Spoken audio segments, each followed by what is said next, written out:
ஓம் நாராயணாய நமக. ஓம் மகாலட்சுமி நமக. இப்போ ஆன்மீக அன்பர்கள் அனைவருக்கும் வணக்கம். உங்கள் எல்லாரையும் இந்த ஆன்மீக சேனல் மூலியமாக சந்திக்கிறதுல ரொம்பவும் சந்தோஷப்படுறேன். நாங்கள் போடுற வீடியோலாம் உங்களுக்கு பிடிச்சிருந்ததுன்னா நீங்கள் லைக் பண்ணுங்கள், ஷேர் பண்ணுங்கள். குளத்தூர் பாபா டெம்பிள் சேனலுக்கு நீங்கள் சப்ஸ்கிரைப் பண்ணுங்கள். நீங்கள்லாம் என்னோட வரும்பொழுது இன்னும் நிறைய விஷயங்களை சொல்ல நான் கடமைப்பட்டிருக்கேன். இன்னைக்கு லட்சுமி குபேர பூஜை. அந்த வழிபாட்டுக்கு தேவையான பொருள்கள் என்னென்ன, நாம் எப்படி நம்ம தயாராகணும் முதல்ல பூஜைக்கு அப்படிங்கிறத பாருங்கள். பூஜை என்னவோ ரொம்ப ஈஸியானது தான். ஆனால் அதுக்கு நம்மளை தயார்படுத்திக்கிறது அப்படின்னு சொல்லும்பொழுது எல்லாம் ரெடியாக வச்சுக்கிட்டோம்னா அழகாக பூஜையை முடிச்சிடலாம். உள்ளன்போடு பூஜை செய்யும்போது கண்டிப்பாக லட்சுமியினுடைய குபேரனுடைய இது நமக்கு நிச்சயமாக அருள் நிச்சயமாக கிடைக்கும். வாங்க இப்போ நம்ம வீடியோக்குள்ளே போகலாம். முதல்ல எடுத்த உடனே நீங்கள் என்ன பண்ணுறீங்கன்னா, பூஜை அலமாரி எல்லாம் நல்லா தொடச்சி க்ளீன் பண்ணி வச்சுட்டு எல்லா படங்களுக்கும் சந்தன குங்குமம்லாம் வச்சுருங்க. எல்லா படங்களுக்கும் மலர் மாலைகளை போட்டு அழகுபடுத்தி வச்சுக்கோங்க. இதுக்கப்புறம் இப்போ நீங்கள் என்ன பண்ணணுன்னா, ஒரு லக்ஷ்மி படம் நமக்கு வேணும். அது அஷ்டலட்சுமி படமாகவும் இருக்கலாம், இல்லை நாராயணர் லட்சுமி இருக்கிற படமாகவும் இருக்கலாம், இல்லை பிள்ளையார் லட்சுமி சரஸ்வதி இருக்கிற படமாகவும் இருக்கலாம்.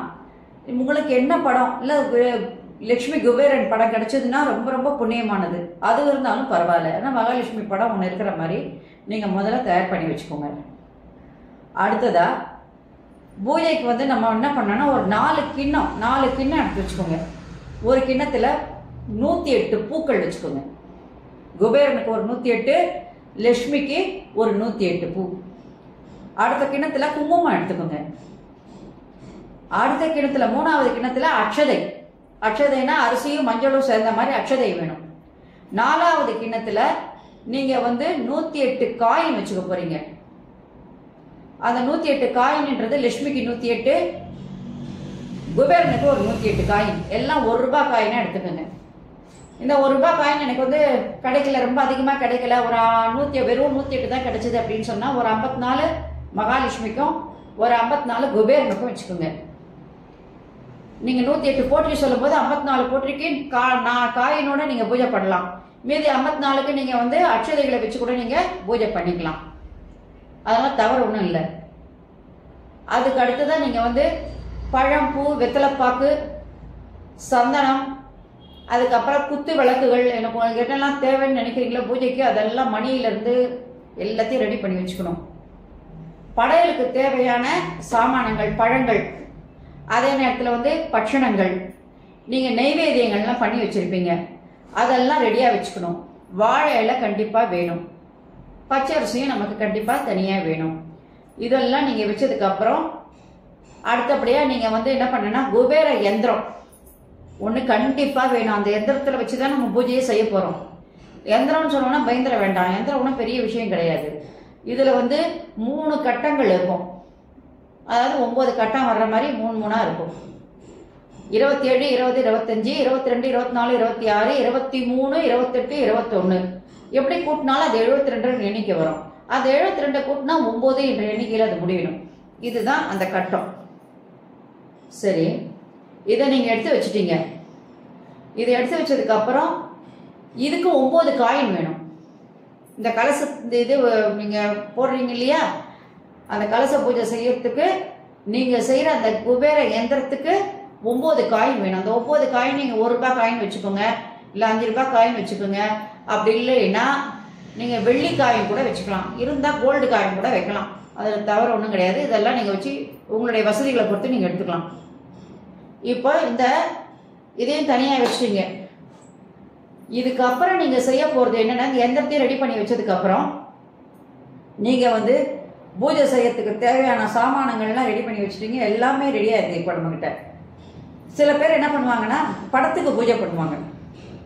சில பேர் கலசம் வச்சு பூஜை பண்ணுவாங்க.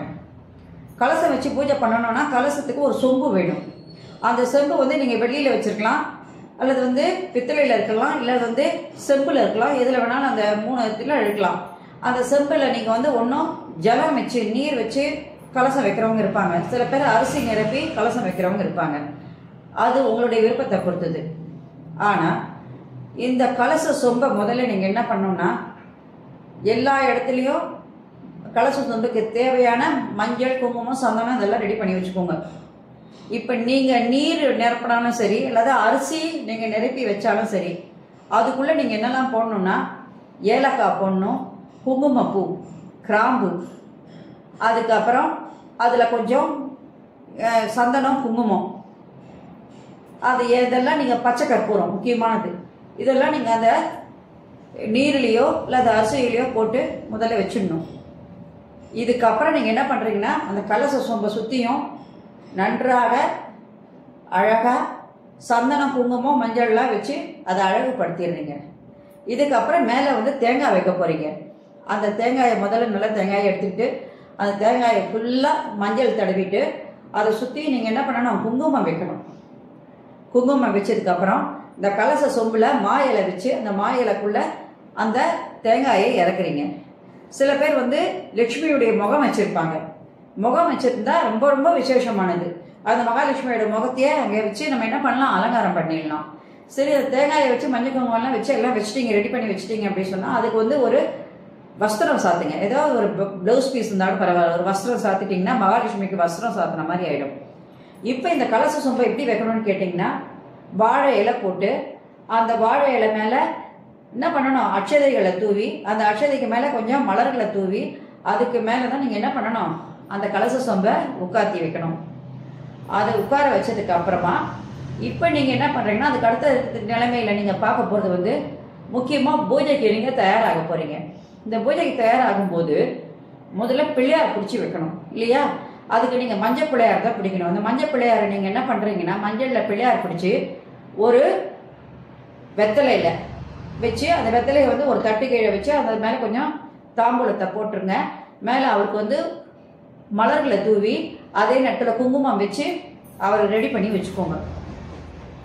இப்போ முக்கியமானது என்னென்னா மஞ்சள் பிள்ளையாரெலாம் வச்சு ரெடி பண்ணி வச்சுட்டீங்க. இப்போ நம்ம முதல்ல வைக்க வேண்டியது என்னன்னு கேட்டிங்கன்னா குத்து விளக்கு இதெல்லாம் நம்ம ரெடி பண்ணி வச்சுருக்கோம் இல்லையா? இதெல்லாம் அழகாக இது பண்ணி வச்சுருக்கீங்க. அந்த நேரத்தில் முதல்ல பிள்ளையார் பிடிச்சி வச்ச உடனே நம்ம முதல்ல வைக்க வேண்டிய தெய்வம் யாருன்னா சிவபெருமான் தான். சிவன் பார்வதி படம் இருந்ததுன்னா கண்டிப்பாக நீங்கள் அங்கே வைக்கணும். ஏன் காரணம் என்னென்னா குபேரன் வந்து லக்ஷ்மியினுடைய அருள் பெற்று நமக்கு சங்கநிதி பதுமநிதியெல்லாம் நீங்கள் கொடுத்துட்டு வராரு அப்படின்னு சொன்னால் இதுக்கெல்லாம் யார் காரணம்னு கேட்டிங்கன்னா சிவபெருமான் தான். அவரால் தான் குபேரன் வந்து லக்ஷ்மியினுடைய அருள் பெற்றது. அதனால முதல் வழிபாடு சிவபெருமானுக்கு, பிள்ளையாருக்கு அப்புறம் முதல் வழிபாடு சிவபெருமானுக்கு தான் இருக்கணும். அதுக்கு அடுத்தபடியாக நீங்கள் வழிபடுறது வந்து உங்களுடைய குலதெய்வம். அந்த குலதெய்வத்தை நீங்கள் அங்கே வைக்கிறீங்க. அதுக்கு அடுத்தது இஷ்ட தெய்வம். எல்லாருக்கும் ஒரு இஷ்ட தெய்வம்னு ஒன்று இருக்கும். கண்டிப்பாக அந்த இஷ்ட தெய்வத்துடைய வழிபாடு அங்கே வேணும். அதனால் அதுக்கு ஒரு படமோ அல்லது ஏதோ ஒன்று வச்சு நீங்கள் வைக்கணும். அதுக்கு அடுத்தபடியாக தான் மகாலட்சுமியை உட்கார வைக்கணும். மகாலட்சுமியை உட்கார வைக்கும்போது படமாகவும் இருக்கலாம் அல்லது இந்த கலசமாகவும் இருக்கலாம். மகாலட்சுமிக்கு அப்புறம் குபேரனை உட்கார வைக்கணும். குபேரனும் லட்சுமியும் ஒன்றா சேர்ந்த படமாக இருந்ததுன்னா பிரச்சனை இல்லை. அப்படி இல்லைனா குபேரனை தனியாக அங்கே வந்து நீங்கள் உட்கார வைக்கிறீங்க. இதெல்லாம் வச்சு முடிச்சதுக்கு அப்புறமா தான் நீங்கள் என்ன பண்ணணும்னா பூஜை வழிபாட்டுக்கு நீங்கள் ஏற்பாடு பண்ணணும். இப்போ முக்கியமாக என்னென்னா காமாட்சி அம்மன் விளக்கு முக்கியமாக வேணும். அந்த காமாட்சி அம்மன் விளக்கு வந்து ஒரு பித்தளையில் இருக்கலாம், இல்லை வெண்கலத்தில் இருக்கலாம், அப்படி இல்லைன்னா வெள்ளியில் இருக்கலாம்.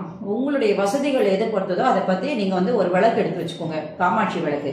இந்த காமாட்சி அம்மன் விளக்கு அழகாக மஞ்சள் குங்குமம்லாம் வச்சுட்டு அதுக்கு மலர் சூடி அதையும் நீங்கள் என்ன பண்ணணும், ஒரு தட்டில் அட்சதையெல்லாம் போட்டு அது மேலே மலர்களை தூவி அதுக்கு மேலே அந்த காமாட்சி அம்மன் விளக்கு உட்கார வச்சு அதுக்கு நெய் விளக்கு தான் ஏற்றணும்.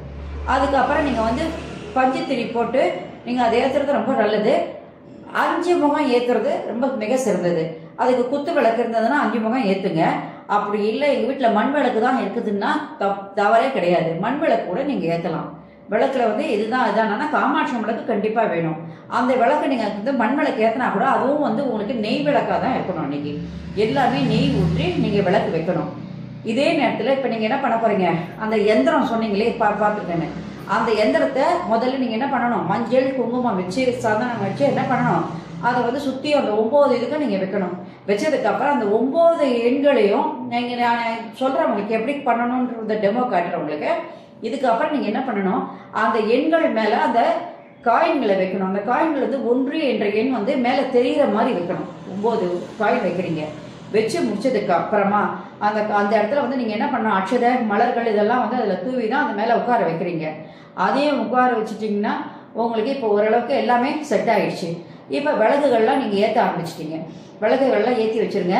நீங்கள் பலகாரம்லாம் வச்சுருக்கீங்களா, அந்த பலகாரத்தெல்லாம் ஒரு இலையில போட்டு படைச்சிருங்க. படைச்சிட்டு அந்த அது மட்டும் பட்சணங்கள்லாம் செஞ்சுருப்பீங்களா, அந்த பட்சணங்களை வைங்க. இதெல்லாம் வச்சு முடிச்சதுக்கப்புறம் இப்போ நீங்கள் என்ன பண்ணணும்னா பூஜைக்கு தயாராகிறீங்க. அதனால இந்த பூஜைக்கு தயாராகும்போது நீங்கள் ஒன்றே ஒன்று, இந்த பூஜை வழிபாடு நீங்கள் செய்யும் போது மனசு ஒன்றி இறைவனோடு ஒன்று கலந்து மகாலட்சுமியும் குபேரனையும் ஒன்று சேர்ந்து நம்ம வணங்குறோம் அப்படின்னு சொல்லும்போது நமக்கு செல்வங்கள் வரணும் அப்படின்னு சொல்லும்போது எந்த விதமான, அதாவது இந்த பூஜை செய்கிற நேரத்தில் வெளி சிந்தனைகள்லாம் எதுவும் இல்லாமல் நீங்கள் பார்த்துக்கிறது ரொம்ப ரொம்ப நல்லது. அந்த மாதிரி செஞ்சோம்னா முழு பலன்களும் நமக்கு கிடைப்பதற்கான வாய்ப்புகளை அது ஏற்படுத்தும். அதனால் இந்த மாதிரி நீங்கள் முதல்ல பூஜைக்கு தேவையானதெல்லாம் வச்சு நீங்கள் தயார் பண்ணி வச்சுக்கிட்டீங்க. இதுக்கு அடுத்தபடியாக நீங்கள் பூஜைக்கு போக போகிறீங்க. அதை நான் அடுத்த பதிவில் தரேன். நன்றி, வணக்கம். இந்த வீடியோ உங்களுக்கு பிடிச்சிருந்தா நீங்கள் லைக் பண்ணுங்கள், ஷேர் பண்ணுங்கள். குளத்தூர் பாபா டெம்பிள் சேனலுக்கு நீங்கள் சப்ஸ்கிரைப் பண்ணுங்கள். நீங்கள்லாம் என்னோட வரும்பொழுது இன்னும் நிறைய விஷயங்களை நான் சொல்ல கடமைப்பட்டிருக்கேன். இதுக்கப்புறம் நான் போன வருஷம் செஞ்ச அந்த பூஜையுடைய இது உங்களுக்கு வீடியோ இதிலே போட்டு விடுறேன். போடும்போது உங்களுக்கு ஓரளவுக்கு ஐடியா தெரிஞ்சிடும். நீங்களும் கண்டிப்பாக செய்யலாம். எல்லாருக்கும் அந்த குபேரனுடைய பலன் நிச்சயமாக கேட்கணும். மகாலட்சுமியினுடைய அருள் நிச்சயமாக எல்லாருக்கும் வேணும் அப்படின்னு சொல்லி இந்த பூஜையை முடிச்சுக்கிறேன். நன்றி, வணக்கம். Subscribe to my channel and please press the bell icon for more videos.